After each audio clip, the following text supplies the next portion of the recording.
Accroché au-dessus de Grenoble, au pied des falaises du Vercors, se dresse un lieu étrange que beaucoup aperçoivent sans réellement connaître son histoire. Une immense silhouette de béton suspendue dans la montagne, un géant abandonné qui domine encore aujourd'hui la vallée. Bienvenue au tremplin olympique de Saint-Nizier du Moucherotte.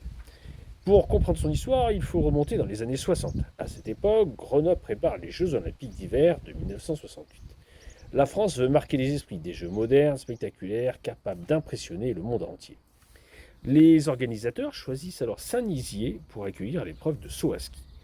Le lieu n'est pas choisi au hasard. Face à Grenoble, avec les Alpes en toile de fond, les sauteurs semblent littéralement voler au-dessus de la vallée. Et lorsqu'on découvre les dimensions du site, on comprend l'ambition du projet. Le tremplin du Dauphiné est conçu comme un grand tremplin CAS 112. Sa structure principale dépasse les 110 mètres de longueur avec une tour culminant à environ 25 mètres de haut, soit presque un immeuble de 8 étages accroché à la montagne. À l'époque, certains spécialistes le considéraient comme l'un des plus beaux tremplins au monde. Mais derrière les images parfaites des Jeux olympiques se cachent aussi des histoires complètement improbables. Car quelques jours avant la compétition, un problème inattendu surgit, la neige manque. Oui, lors des Jeux olympiques d'hiver dans les Alpes. La météo devient une véritable source d'inquiétude. Et pour sauver certains sites olympiques, une opération spectaculaire est mise en place.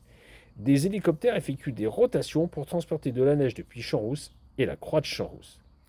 Imaginez la scène, des hélicos traversant les montagnes pour déplacer de la neige à quelques jours des épreuves olympiques. Une logistique digne d'une opération militaire. Et justement, pendant que les spectateurs admirent les exploits sportifs, une immense armée travaille dans l'ombre. Plus de 10 000 personnes, dont de nombreux militaires, participent à la préparation des pistes, des routes et des infrastructures. Le 18 février 1968, le grand jour arrive.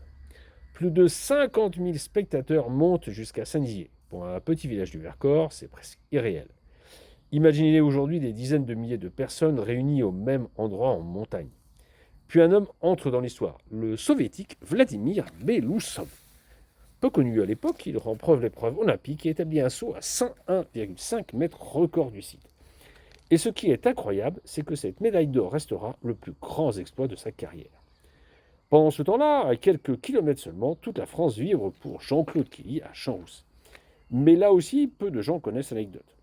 Son troisième titre olympique en slalom sera longtemps entouré d'une énorme polémique après un incident impliquant Karl Schranz. Pendant des années, les débats continueront. L'histoire des Jeux aurait-elle pu être différente? Et il existe encore une autre curiosité. Ces Jeux de Grenoble ont donné naissance à Schuss, petit personnage rouge et bleu avec un ski unique. Sans vraiment le savoir, Grenoble venait quasiment d'inventer la mascotte olympique moderne telle qu'on la connaît aujourd'hui. Puis les années passent, le tremplin accueille encore quelques compétitions internationales, mais peu à peu son dessin bascule. Les infrastructures évoluent, les normes changent, les Jeux Albertville arrivent. Et le géant est abandonné. Aujourd'hui, la forêt reprend doucement ses droits. Les mousses envahissent le béton, le silence remplace les applaudissements. Pourtant, lorsqu'on se tient au pied de cette immense structure, difficile d'imaginer qu'ici, pendant quelques jours, une partie du monde entier retenait son souffle. Car certains lieux ne disparaissent jamais vraiment. Ils attendent simplement qu'on raconte à nouveau leur histoire. Voilà, j'espère que vous aurez apprécié cette petite instant de découverte sur le tremplin à ski de Saint-Nizier du Moucherotte, actuellement abandonné. Peut-être qu'un jour, il permettra de nouveau à sauter. Il y a une autre anecdote qui raconte qu'un des cascadeurs du monde a sauté et a fait le plus grand saut en moto depuis ce tremplin. Mais depuis, plus personne n'a essayé, même pas en trottinette. Allez, on se retrouve pour une nouvelle vidéo. Ciao, ciao.